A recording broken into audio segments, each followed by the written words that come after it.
Дирекција за безбедност на класифицирани информации или скратено ДБКИ.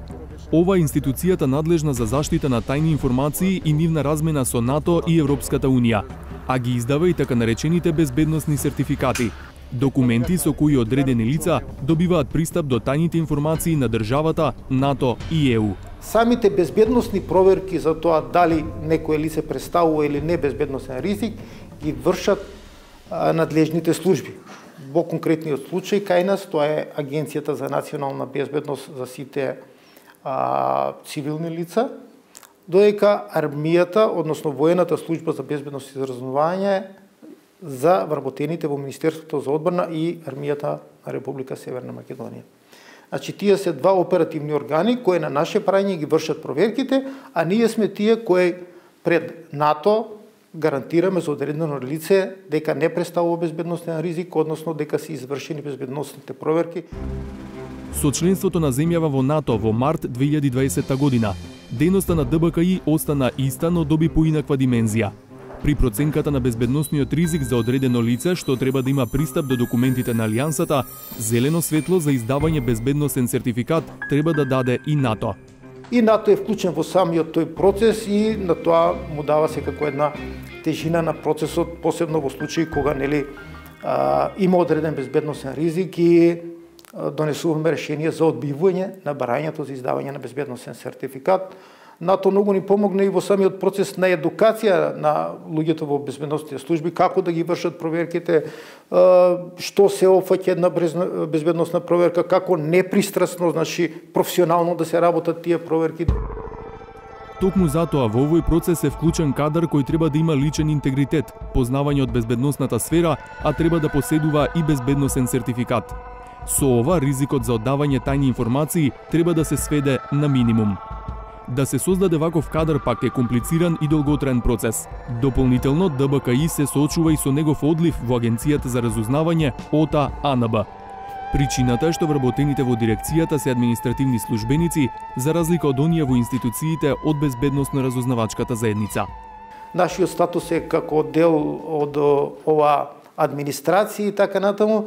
Во овие други институции имаат подобар статус вработените, повисоки плати и одредени други бенефиции. Нормално е да, ако им се понудат подобри услови за работа, луѓето да се заминуваат. За Агенцијата за разузнавање ОТА и АНБ има посебни закони, додека ДБКИ е регулирана со Законот за класифицирани информации, а работниот однос на вработените со Законот за административни службеници.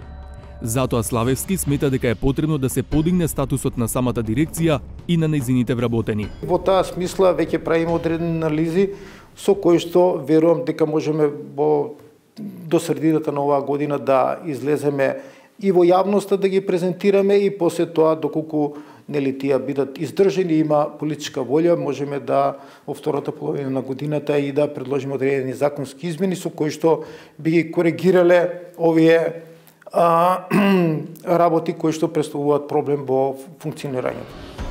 Академската заедница има разбирање за проблемот со кој се соочува дирекцијата.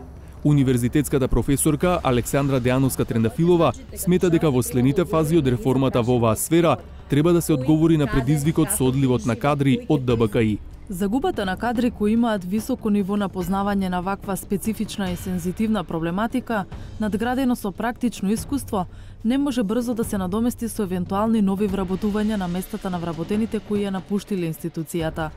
Тоа дефинитивно би се одразило на ефикасноста на работењето на ДБКИ како клучна и централна институција во системот на заштита на класифицираните информации. Професорот Оливер Бакрески пак смета дека создавачите на информациите, алудирајќи на вработените во безбедносно-разузнавачките институции, се во подобра позиција од вработените во дирекцијата, кои условно се чадор на информациите. Само општествено активен однос и поголемо разбирање за специфичната и променлива амплитуда на работата на вработените во дирекцијата за безбедност на класифицирани информации ќе придонесе реално да се согледа потребата за еден ваков исчекор, а од друга страна, тоа ќе значи дека е обезбеден потребниот баланс меѓу безбедносните субјекти, но и до израз ќе дојде специфичната и комплексна безбедносна природа на работата и работењето на ДБКИ. Идејата за промени во статусот на дирекцијата и вработените наидува на поддршка кај министерката за одбрана Славјанка Петровска. Сметам дека досега се во една неправедна позиција, би рекла, во однос на нивните колеги од останатите агенции и да, апсолутно треба да работиме и веќе започнуваме да размислуваме на операционализација на таа идеја за подобрување на нивниот статус. Како би се извело тоа? Би се реализирала преку законски измени, без разлика дали би било тоа во постојниот закон или ќе се донесе нов закон кој ќе ги регулира правата и обврските и должностите, се разбира, на вработените во оваа дирекција, но апсолутно ја оправдувам и ја поддржувам потребата од посебно регулирање на нивната положба во системот и апсолутно сметам дека како дел од безбедност на разузнавачката заедница, може би не со директни надлежности какви што ги имаат останатите агенции кои ги споменавте, но сепак тие се дел од безбедносната заедница на некој свој начин, затоа што начинот на класифицирање, начинот на чување, начинот на управување со класифицираните информации, кој што во суштина е една од основите на работата на безбедност на разузнавачката заедница, се наоѓа токму кај нив.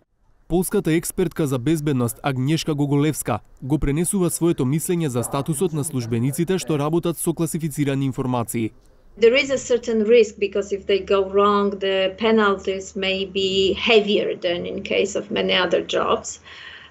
But then perhaps a little bit higher salary or certain benefit that's attached to this greater risk would be an answer to that.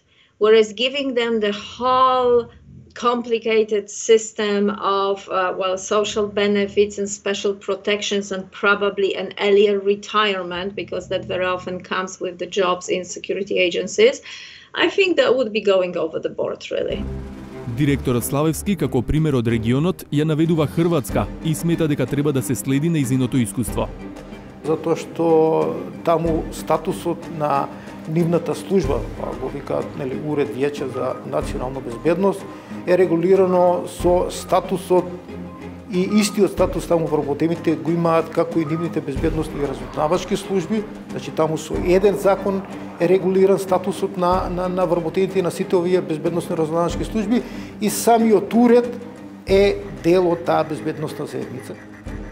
Додека се чека на законски измени, останува чадорот на информациите да издржи без да протече.